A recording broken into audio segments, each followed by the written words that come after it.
دوستان همونطور که میبینین شافت ما کربوناشو گرفتیم و روغنایی که سوخته بود و به انتهای شافت چسبیده بود تمیز کردیم.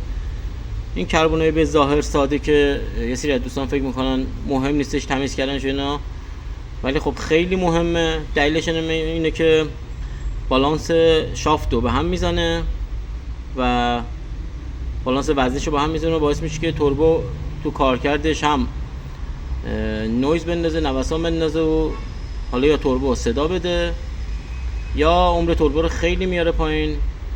دقت کنید این جایی که مثال سنگ خورده، این جای شافت، این جای پره یا این قسمتش، اینا همش به خاطر بالانس شدن وزن دور تا دور پره است.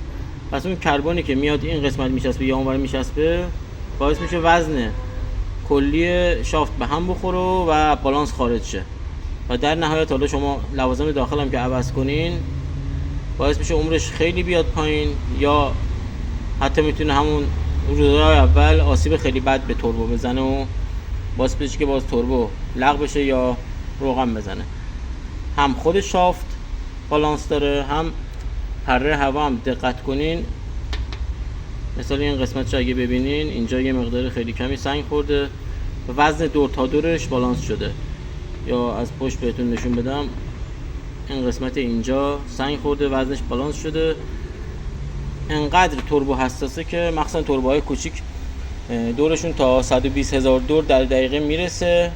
شما پاتون رو گاز میذاری و دور موتور میبری بالا، دور خیلی بالا هم باعث میشه که تو شافت و پره کوچکترین وزنی دخیل بشه و باعث بشه که بالانسش به هم بخوره.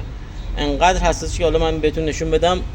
خود مهره توربو هم دوستان دقت کنین، خود مهره هم حتی سنگ خورده و خود مهرهش هم وزنش بالانس شده. اگه دقت کنین خود مهره هم وزنش بالانس شده که یعنی تاثیر داره تو کارکرد توربو.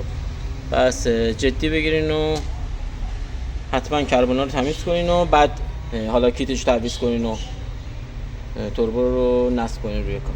ممنونم از همتون. مرسی.